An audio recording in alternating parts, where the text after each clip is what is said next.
একটি মেয়ের সত্য ঘটনা। একজন মেয়েকে 50-60টা সাপের উপর কবর দেওয়া হয়েছিল 1986 সালের করাচির এক পত্রিকায়।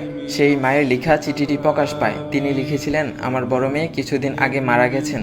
তাকে দাফন করার জন্য কবর খনন করা হয়েছিল। সেখানে 50-60টা সাপ কিলবিল কিলবিল করছিল। এই অবস্থায় দেখে 2-3 বার আবারও কবর খনন করা হয়, কিন্তু প্রতিবারই সাপ দেখা যাচ্ছিল। সকলের সাথে পরামর্শ করে ওই সাপের উপরই কবর দেওয়া হয়েছিল।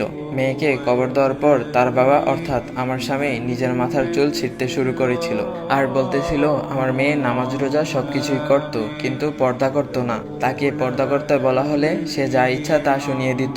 এক কথায় আমি ছিলাম ব্যর্থ বাবা, অথচ আজ সে ধনুকের মতো বেঁকে আছে। 1414 হিজরিতে শাবান মাসে আমার এক বন্ধু আমাকে জানালো এক এলাকার একটি ঘটনা।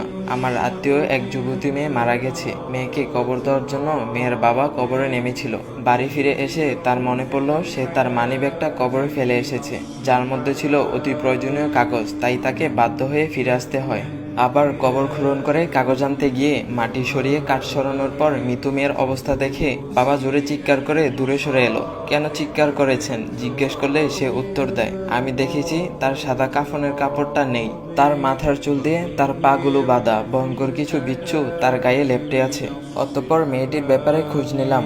জানা গেল না কোনো খারাপ দিক, শুধু তার মা বাবা বলেছিল তাদের সন্তান ফ্যাশন প্রিয় ছিল, সে কখনো পর্দা করেনি। ও হে বোন আমার, একবার নিজেকে প্রশ্ন করুন তো আপনি কিভাবে চলেন?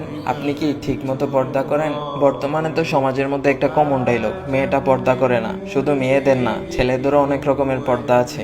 এই দুনিয়ার রং তামাশা নিয়ে আমরা মেতে উঠেছি। এই ক্ষণস্থায়ী দুনিয়ায় আমরা মাত্র কয়েকদিনের অতিথি। শূন্য হাতে এসেছি, আবার শূন্য হাতে দুনিয়া ছাড়তে হবে। সাথে যাবে শুধু পাপ পুণ্য। এই দুনিয়ার সামান্য কষ্ট আমরা সহ্য করতে পারি না। তাহলে ভাবুন তো কবরের আযাব কতই না কষ্টের হবে তখন। আল্লাহ তাআলা আমাদের সবাইকে বোঝার তৌফিক দান করুক। সবাই বলি আমিন। তো গাইস, তোমাদের কাছে একটাই রিকোয়েস্ট, এই ভিডিওটা তোমার বন্ধুদের কাছে শেয়ার করে দাও। তো গাইস, এমন ভিডিও পাওয়ার জন্য বাইরে আইডিটা ফলো দিয়ে যাও। তো গাইস, নতুন কোনো ইসলামিক ভিডিও আসা পর্যন্ত সবাই ভালো থাকবা। আল্লাহ হাফেজ গাইস।